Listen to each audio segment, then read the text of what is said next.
First and foremost, I want to take the opportunity to thank our transit workers, those individuals who sacrifice on behalf of the city to get people to and from the things and places that they need to be at.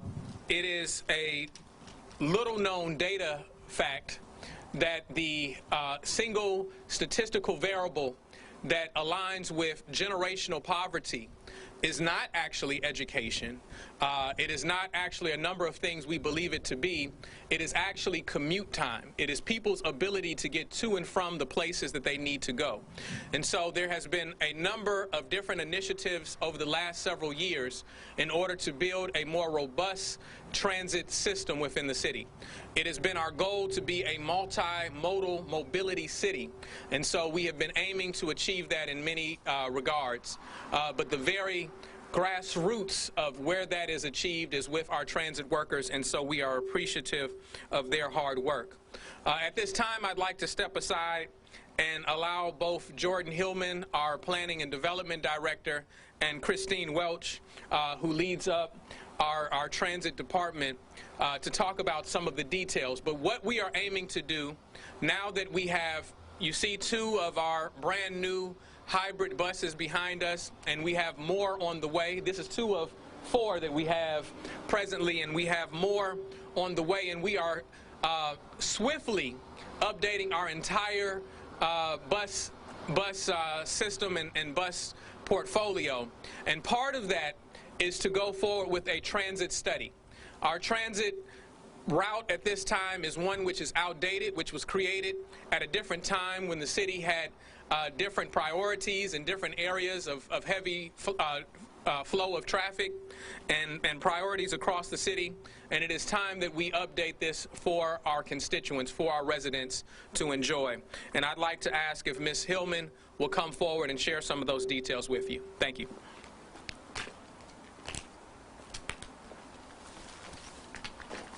Good afternoon. My name is Jordan Hillman, and I'm the Director of Planning at the City of Jackson. Today I just want to give you a quick update since we last talked about our transit operations in June on our fleet.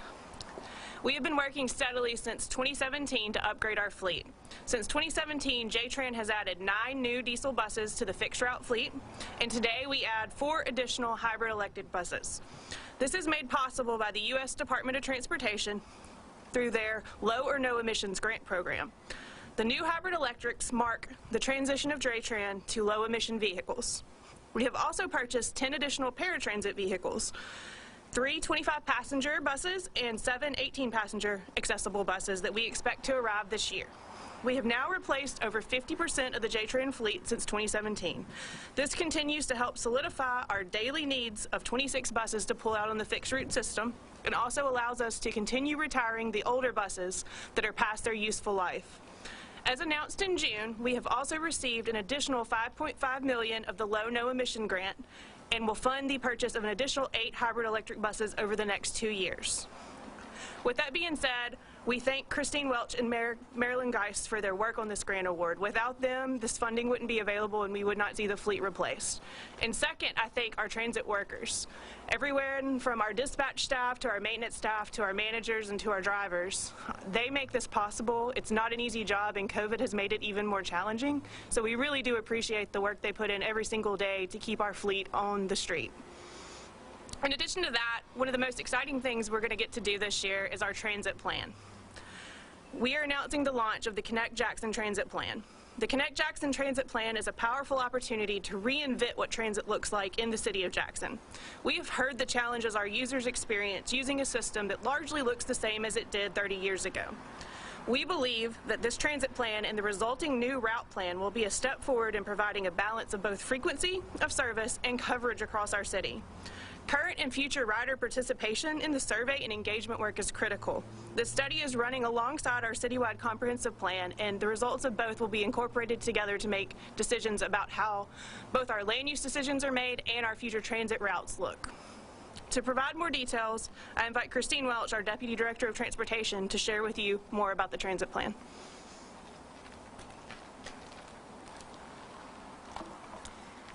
Good afternoon. My name is Christine Welch. I'm the Deputy Director of Transportation for the City of Jackson. Okay. Thank you, sir. To further advance what Jordan stated, the website that you can start participating and giving us your input is jtransitplan.com. Your feedback is crucial to ensure that we get it right. There will be many opportunities to provide input throughout the course of this study. Our outreach events will be public meetings, surveys, and they will be posted periodically to their website, jtransitplan.com, along with the city's social media accounts. As the study advances, specific goals and objectives will be developed in consultation with the JTRAN riders, community leaders, stakeholders, and city staff. These goals will be used to shape and evaluate alternative strategies to improve JTRAN in the years to come. Following a few of the key areas will be the focus of this study.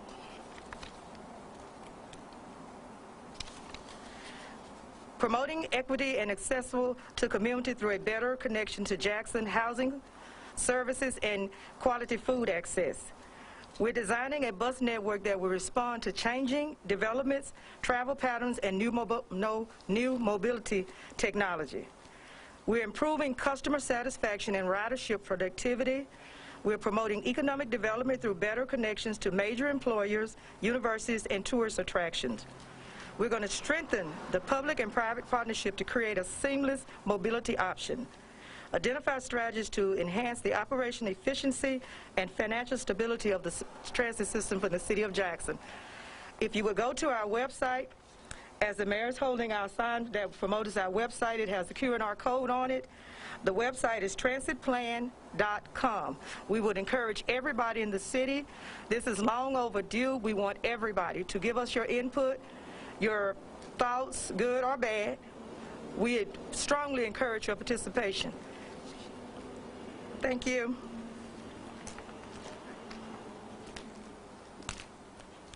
Once again, I'd like to thank our transit workers for their hard work. I'd like to thank Jordan Hillman and Miss Christine Welch for their hard work as well. Everyone who puts a lot of thought and work into trying to build a robust transit system.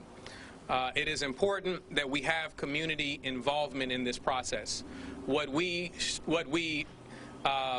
believe in, or what we don't believe in, I should say, is designing and defending.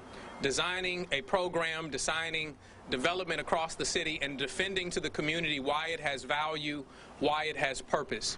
We want the community to be engaged from the very onset so that we can learn from your experiences. We can learn what transit looks like from the vantage point of what you need and what you deserve. We want to build a robust transit system that people rely and utilize on a consistent basis in our city. If you have not had the opportunity or the need to ride one of JTRAN's buses or take advantage of our transit system, then maybe you don't quite understand the value and importance in it. But there are a number of our residents each and every day that rely on this system, that it is necessary for them to get to and from the places that are important and necessary for them.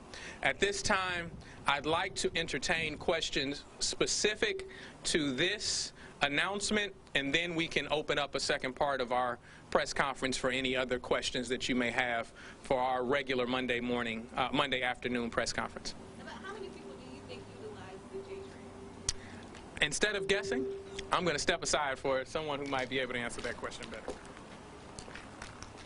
On average, we do a little bit of about 40,000 trips per month.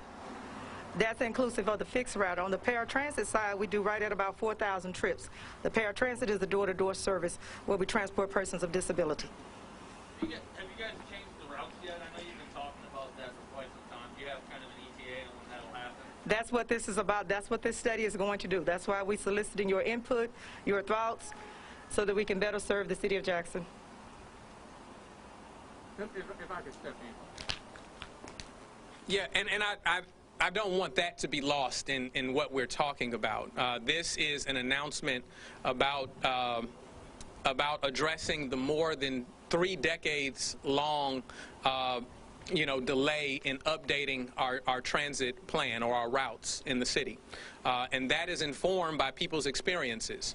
I have heard over the years that there's some people that are in need of medical attention, that they have said that maybe some of our routes need to extend beyond the city of Jackson. This is the opportunity that we bring all of those experiences, those shared experiences, to the table so that we can better understand what our routes need to look like in the city of Jackson. It is akin to not wanting to scratch where people aren't itching, right? We want to get to the root of what people need most. And so that is what this announcement is about. Yes, it's an announcement that we have aggressively updated our fleet within JTRAN, having already addressed half of our fleet thus far, and with more buses coming. But we don't want just shiny new buses, right? We want a nice route that actually accommodates the needs of our residents. We want to work along with our transit workers to better understand their experiences and their needs to build a more robust transit system across the city. If there's any other questions, I also want to thank those individuals, Dr. Scott Crawford, Ms. Bunzy, and a number of other people that have taken time with me personally to discuss their experiences on JTRAN. I've had the opportunity to ride with them and see how, early on a lot of our buses would break down or they didn't have the equipment necessary to help those within our disabled community to be able to enjoy the rides on a timely manner, in a timely fashion. And so this is addressing and recognizing that. That is personal to me. I have a disabled brother. And so, I'm not only concerned about their experiences, but having witness how difficult it is for people to negotiate life and to have these difficulties. These are things that we often are insensitive to because they are not our experiences. And so this is a very important announcement as it relates to the future of our city. Are there any other questions related to this issue? Do we know when these buses will be ready to be used? This week. This week. Any other questions? Can you repeat the website one more time? Yes. The website is JTRAN transitplan.com. That's JTRAN transitplan.com. Notably, we have changed and remarketed JTRAN. It is no longer JTRAN. It is JTRAN, and that is what the website reveals or represents. And so we need community participation. Often we complain about how things don't fit our needs, how it doesn't seem to align with the concerns of the community. Right now we are calling on community to participate in this. We're calling on community to benefit from our collective genius in how we present a more appropriate transit resource to you.